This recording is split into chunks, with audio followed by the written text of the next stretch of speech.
오늘 하루도 수고 많으셨고, 또 지난 주일 이후 3일 동안 열심히 일상생활 하시느라 수고 많으셨습니다. 우리 옆에 분들과 함께 인사 나누겠습니다. 수고 많으셨습니다. 수고 많으셨습니다. 네, 주님께서 여러분과 그 어려운 상황 속에서도 함께 하시고 지금 우리를 이 자리로 인도해 주신 줄로 믿습니다. 네, 한 목사님의 설교에서 들은 예화예요. 어떤 사람이 약속 시간에 늦어가지고 과속을 하며 차를 몰고 가고 있었는데 한참 달리고 있는데 단속 카메라가 눈에 탁 들어온 거예요. 그럼 어떻게 해야 되겠어요? 속도를 확 줄여야겠죠. 그래서 깜짝 놀라서 재빠르게 속도를 줄인다고 줄였는데 단속 카메라에서 번쩍하는 불이 찍힌 거예요. 찍힌 거죠, 이게. 아무리 생각해도 그런데 자신은 속도를 낮춘 것 같은 거예요. 규정 속도로 지나간 것 같은 거죠.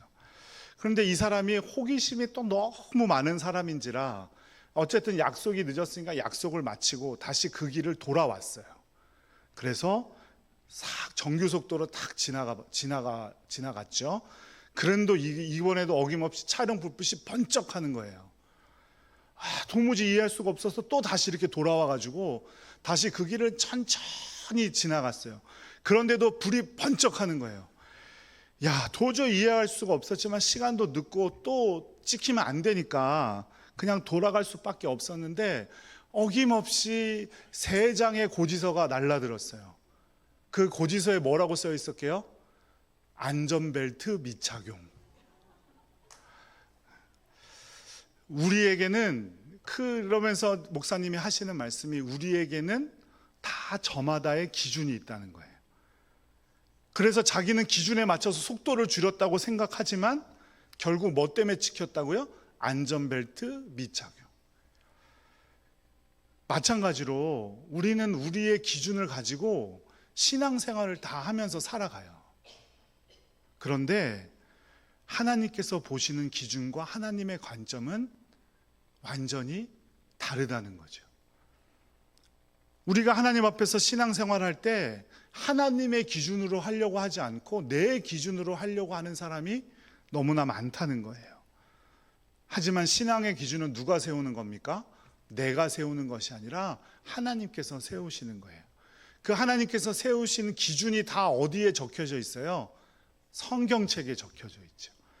그러니까 우리는 하나님의 말씀인 성경에 게시된 말씀을 기준으로 우리가 신앙생활을 해야 되는데 많은 그리스도인들이 이쯤 하면 되었겠지, 내가 뭘 더 어떻게 하겠어, 이쯤이면 되었지라고 신앙생활을 하고 있다는 거예요.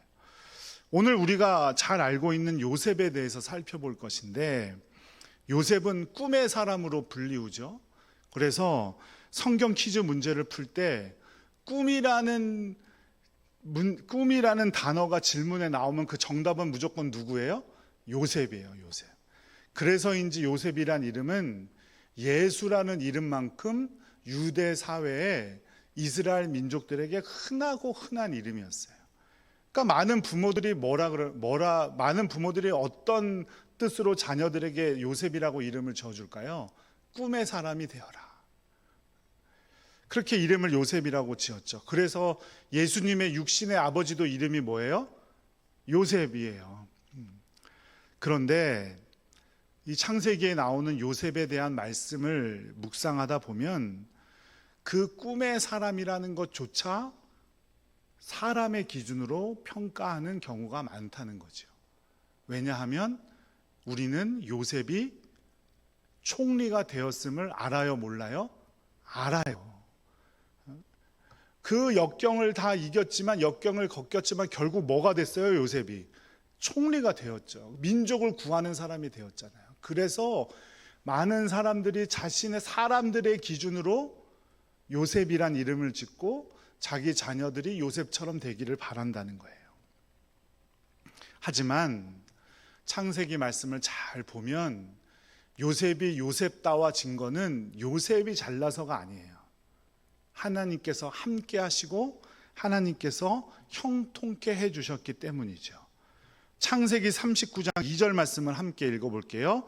여호와께서 요셉과 함께 하심으로 그가 형통한 자가 되어 그의 주인 애굽 사람의 집에 있으니, 요셉의 형통한 자가 된 거는 하나님께서 함께 해 주셨기 때문이라는 거예요.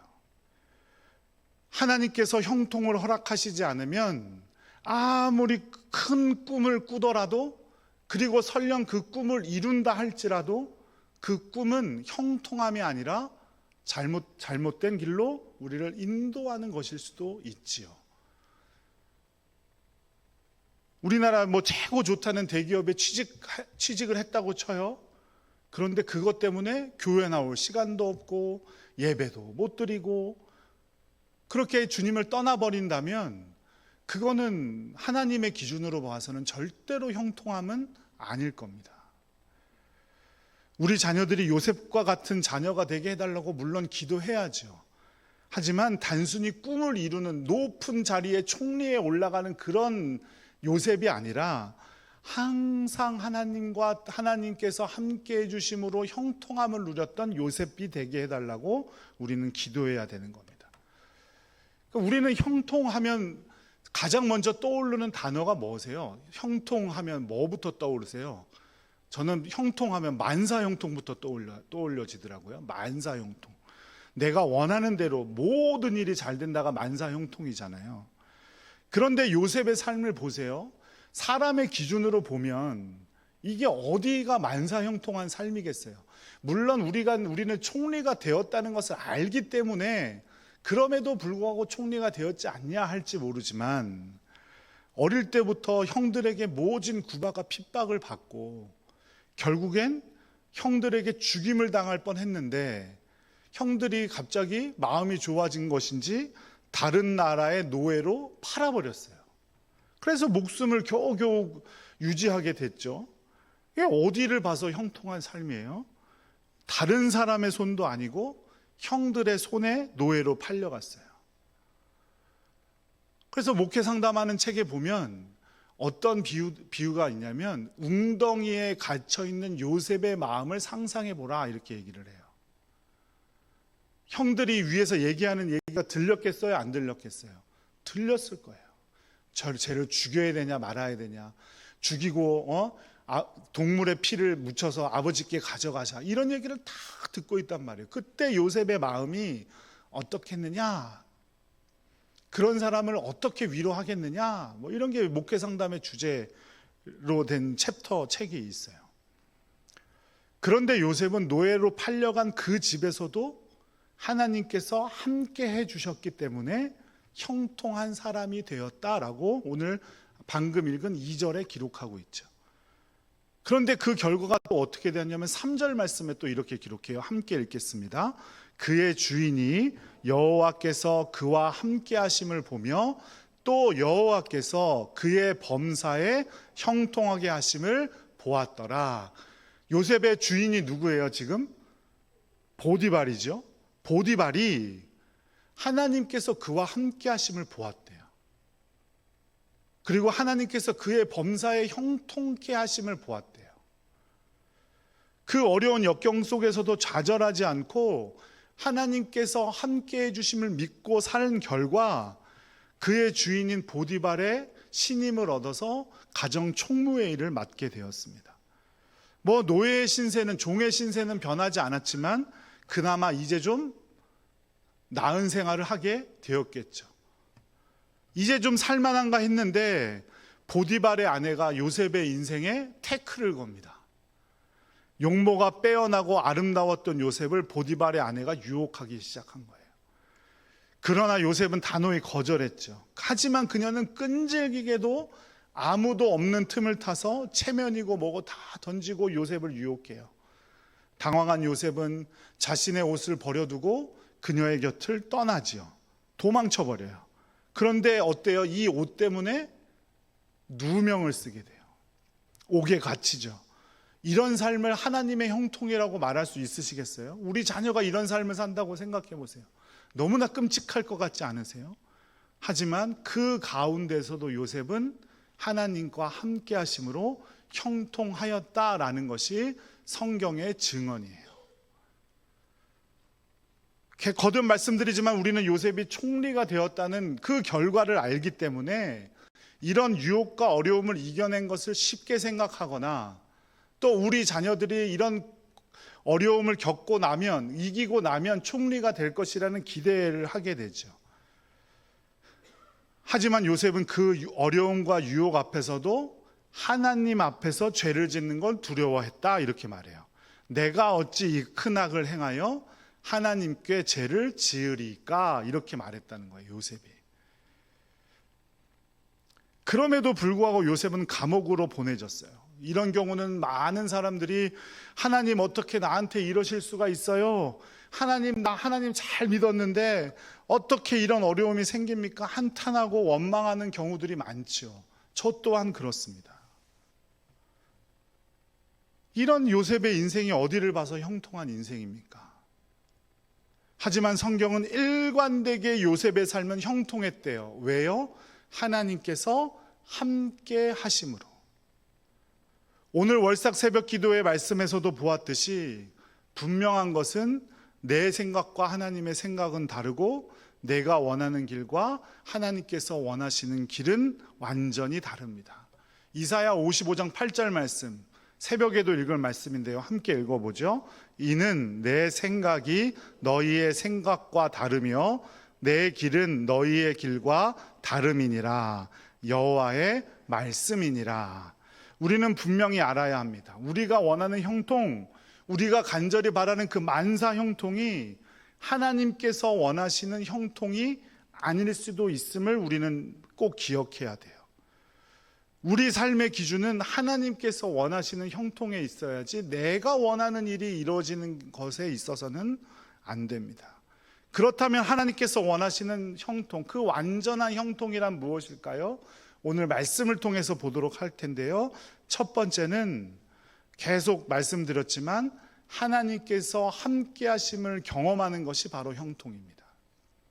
2절에도 보면 여호와께서 요셉과 함께 하심으로, 3절에서도 보면 그와 함께 하심을 보며, 또 23절 말씀에도 여호와께서 요셉과 함께 하심이라. 믿는 자의 형통은 바로 하나님의 임재를 경험하는 것입니다. 하나님께서 나와 함께 하심을 매사에 체험하는 거예요. 집안에서 집안일을 하다가도, 직장에서 일을 하다가도, 공부를 하다가도, 내가 무엇을 하다가도 하나님께서 나와 함께 하시는구나 라는 사실을 느끼는 것이 바로 형통이라는 거예요. 하나님께서 나와 함께 하시든지 말든지 돈만 많이 버는 것이 형통이 아니라는 거죠. 월요일, 화요일 새벽 기도를 통해서 존 파이퍼 목사님의 설교를 소개해 드렸죠. 하나님을 모르고 멋진 노후 생활을 하는 것이야말로 진정한 비극이다. 선교사의 어이없는 죽음이 비극이 아니라 하나님을 모른 채 멋진 해변가에서 여유롭게 노후를 즐기는 것이야말로 비극 중의 비극이다. 이런 설교를 하셨어요. 돈만 많이 벌면 되고 내 목적만 이루면 되고 이런 것들은 인간의 기준에서의 형통이죠. 하지만 성경에서 말하는 형통이란 억울한 누명을 쓰고 감옥에 가더라도, 형들에 의해서 노예로 팔려가더라도 그곳에서 하나님의 임재를 경험하고 살아간다면 그것이 바로 형통함임을 믿으시기 바랍니다. 큰 교회만 형통한 교회고 작고 사람도 많이 모이지 않는 교회는 형통하지 못한 교회가 아니에요. 하나님의 임재를 경험할 수 있는가 아닌가, 그것이 바로 우리의 기준이고 하나님의 기준입니다. 그런데 이런 잘못된 가치관이 그리스도인들, 심지어 목회자들 안에도 자리 잡고 있다 보니 오늘날 개신교가 점점 그 힘을 잃어가는 거예요. 저는 개인적으로 어떤 분이든지 다 잘 지내려고 노력합니다. 그런데 웬만하지 않은 분들이 어떤 분들이냐면, 웬만하면 다 잘 지내려고 하는데 웬만하지 않은 분들 중에 한 부류가 어떤 분들이냐면, 초면에 목사님 교회는 몇 명 모이냐, 목사님 교회는 결산이 얼마냐, 이런 거 묻는 분들이 꼭 계시거든요. 그런 분들은 웬만하면 멀리 하려고 해요. 크고 작고의 문제가 아니라 하나님의 임재를 경험하는 곳이 축복의 자리임을 믿으시기 바랍니다. 큰 집에서 호의호식하며 사는 것이 형통함이 아니에요. 성경에는 어디에도 그와 같이 말하고 있지 않아요. 큰 집에 사는, 대궐 같은 집에서 사는 것보다 하나님의 성전 문지기로 사는 게 낫다고 노래했습니다. 그것이 바로 형통이고, 우리 삶 가운데서 하나님의 임재를 체험하는 것이 바로 형통임을 기억하시기 바랍니다. 그래서 우리도 찬양하잖아요. 내 영혼이 은총 입어 중한제진 벗고 보니 주 예수와 동행하니 어디라고요? 그 어디나 하늘나라. 우리 찬송가에도 있고 우리 자주 찬양하는 찬송가잖아요. 이게 바로 형통이라는 거예요. 내가 예수 그리스도의 은혜로 죄 용서함을 받고 어디를 가든 주님과 동행하면 그곳이 바로 천국이고 형통함임을 믿으시기 바랍니다. 그러니 우리 자녀들을 위해서 기도하실 때 우리 자녀들이 요셉과 같은 역경과 어려움을 만나더라도 하나님과 동행할 수 있는 믿음을 갖게 해달라고 기도하셔야 되고, 하나님 우리 자녀들을 불쌍히 여기시고 그를 떠나지 말아주세요 라고 기도하는 여러분들 되시기를 간절히 축복합니다. 그러면 여러분도 복받고 우리 자녀들도 복을 누리게 될 줄로 믿습니다. 둘째로 하나님께서 원하는 형통은 환경을 초월하는 거예요. 초월하는 능력을 형통함이라고 말해요. 우리는 대개 탁월함을 능력이라고 생각하죠. 성경에 훨씬 더 많이 나오는 능력은 하지만 초월함입니다. 이 땅의 것을 초월해 사는 삶이 성경에 훨씬 더 많이 나와요. 전에도 한번 말씀드린 적이 있는데 2000년대 초반 1990년대 중후반에 우리나라 교회에 한참 고지론이라는 게 막 설교되고 했어요. 그게 뭐냐면 그리스도인들이 높은 자리에 올라가야 된다 이거예요. 교회도 시시하게 짓지 말고 주변에 어떤 빌딩들보다 멋지게 지어야 된다는 거예요. 그래서 하나님의 살아계심을 보여줘야 되고 하나님의 능력을 보여줘야 된다는 거예요. 틀린 말은 아니에요. 그런데 거기에 너무 집중하게 되면 하나님께서 원하시는 초월함을 잊게 된다는 거죠. 빌립보서 4장 13절 말씀 함께 읽겠습니다. 내게 능력 주시는 자 안에서 내가 모든 것을 할 수 있느니라. 아멘. 그리스도인들이 운영하는 식당이나 가게들에 제일 많이 붙어있는 말씀 중에 하나죠. 그런데 이 말씀이 얼마나 무서운 말씀인지를 몰라서 그래요. 빌립보서 4장 11절 12절도 한번 읽어볼까요? 내가 궁핍함으로 말하는 것이 아니니라. 어떠한 형편에든지 내가 자족하기를 배웠나니 나는 비천에 처할 줄도 알고 풍부에 처할 줄도 알아. 모든 일에 곧 배부름과 배고픔과 풍부와 궁핍에도 처할 줄 아는 일체의 비결을 배웠노라. 아멘. 빌립보서는 먼저 옥중서신이에요. 사도 바울이 감옥에 갇혀 있을 때 쓴 편지라고요. 그런데 사도 바울이 말하는 것은 내가 감옥에 갇혀 있든지 배가 고프든지 나는 그것 이길 수 있는 일체의 비결을 배웠다. 나는 가난하든 부자가 되든 내게 능력 주시는 자 안에서 나는 모든 것을 할 수 있다라는 의미예요. 그러니까 여기서 말하는 능력이란 탁월함이 아니에요. 초월함이죠. 일상 우리의 환경이 부자가 되든 배고프든 나는 그것을 다 이길 수 있는 일체의 비결을 배웠다. 나는 능력 주시는 자 안에서 다 괜찮다. 나는 감옥에 갇혀 있어도 괜찮다. 죄송하지만 이게 어떤 말이에요? 그러면 나는 식당이 망해도 괜찮다. 나는 다 괜찮다.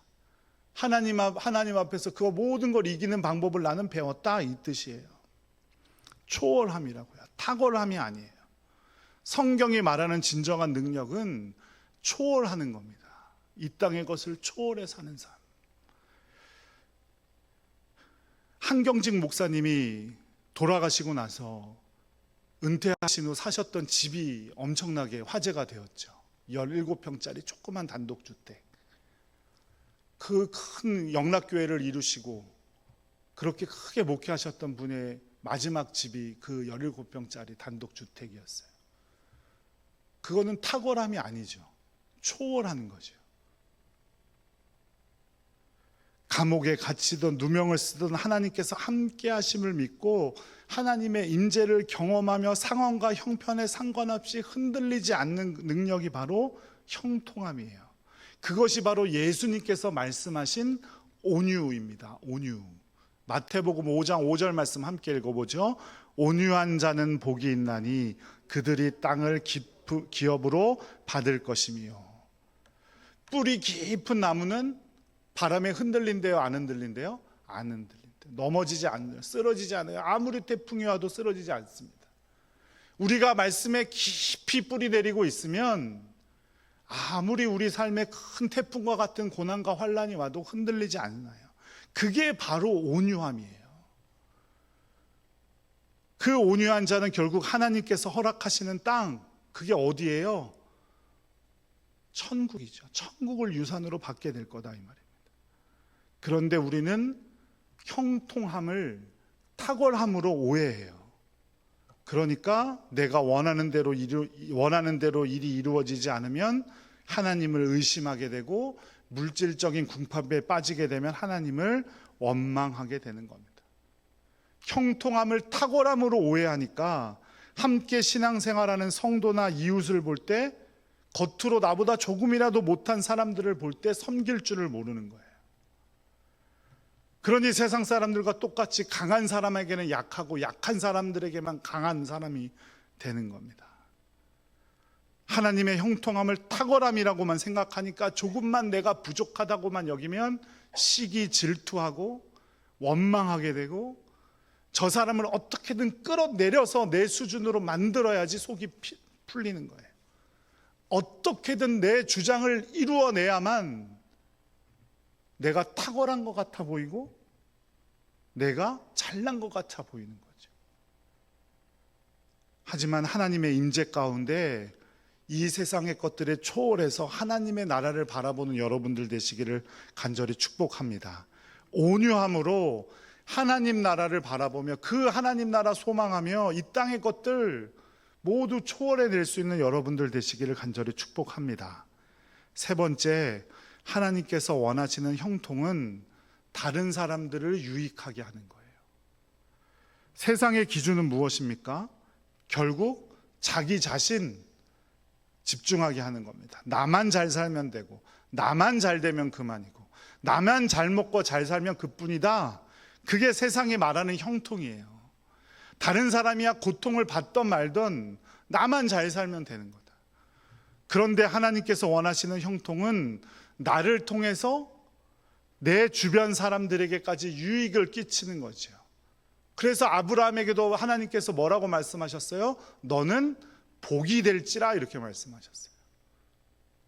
창세기 39장 5절 말씀 함께 읽겠습니다.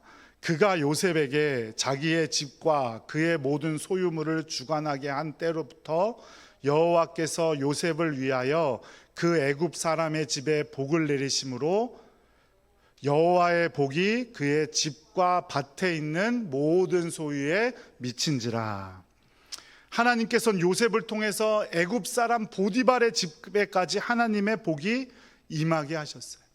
우리의 상식적인 생각으로는 요셉이 열심히 일해서 요셉이 부자가 되고 종의 신세를 벗어나서 보디발에게 보란듯이 복수하는 게 우리나라 드라마의 줄거리일 것 같죠. 우리가 원하는 이야기일 것 같죠. 하지만 요셉의 형편은 하나도 변한 게 없어요. 종의 신세. 요셉을 통해서 누가 복을 받아요? 그 주인이었던 보디발이 복을 받게 됩니다. 하나님께서 원하시는 형통은 바로 그런 것이에요. 그런데 그리스도인들조차 나만 잘 되면 그뿐이고 나만 복 받으면 그뿐이고 나만 잘 먹고 잘 사는 것을 형통함으로 착각해서는 안 된다는 거죠. 공부해서 남 주냐?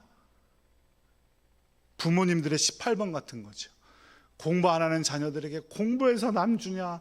나 잘 되려고 그러냐? 너 잘 되려고 그러는 거지. 하지만 공부해서 남 주는 삶이 바로 형통함입니다. 우리나라에 처음 복음이 들어왔을 때 주로 천민들이 예수님을 먼저 믿었죠. 그 중에 예수님을 잘 믿고 신실하게 예수님을 따르던 마부 한 명이 자신이 모시고 있던 양반에게 복음을 전하고 싶어서 기회를 엿보고 있었어요. 그러던 어느 날 양반을 모시고 지방에 내려가게 된 거죠. 이 기회를 놓치지 않고 마부가 날이 예수 믿으시지요? 라고 어렵게 입을 떼었어요. 그랬더니 이 양반이 어이가 없다는 듯이 비아냥거렸어요. 이놈아, 예수 잘 믿으면 누가 양반이라도 시켜줄 줄 알고 그러냐? 그랬더니 이 마부가 그랬대요. 날이 예수 믿는 도리는 그런 것이 아닙니다. 제가 예수 더 잘 믿으면 마부 노릇을 더 열심히 해야 하는 겁니다. 이렇게 얘기를 했다는 거예요. 자신이 양반이 되는 게 형통이 아니라 자신이 마부로 자신의 맡겨진 사명을 최선을 다해서 해서 자신이 모시는 양반이 평안히 오가도록 하는 것이 바로 예수 믿는 도리라, 이렇게 말했다는 거예요. 물론 이 이야기가 지어진 이야기인지 누구의 이야기인지는 잘 모르지만 우리에게 시사하는 바는 너무나 큽니다. 하나님이 원하시는 형통이란 바로 이런 거라는 거예요. 내가 마부를 해서 돈을 많이 벌어서 나는 잘 되고 이 양반 놈을 탁 때려잡고 이런 게 하나님의 형통이 아니에요. 하나님의 형통은 나를 통해서 예수 그리스도의 은혜가, 주님의 사랑이, 또 주님을 통한 복이 흘러 넘치는 것임을 꼭 기억하시기 바랍니다. 사랑하는 여러분, 저와 여러분이 요셉처럼 하나님의 형통함을 누리기를 간절히 축복합니다. 매일매일 어디서나 하나님의 임재를 경험하고 상황과 형편에 주저앉아 있지 않고 초월해서 하나님의 나라를 소망하는 삶을 살아가기를 간절히 축복합니다. 그리고 저와 여러분의 삶을 통해서 우리의 가족들이, 이웃들이, 그리고 여러분과 만나는 모든 사람들이 잘 되기를 축복합니다. 그것이 바로 하나님의 기준으로 완전한 형통이고 우리는 그 형통함을 이루기 위해 부름받은 사람들이라는 사실을 꼭 기억하시기 바랍니다. 하나님 안에서 진정으로 형통한 사람들 되시기를 간절히 축복합니다.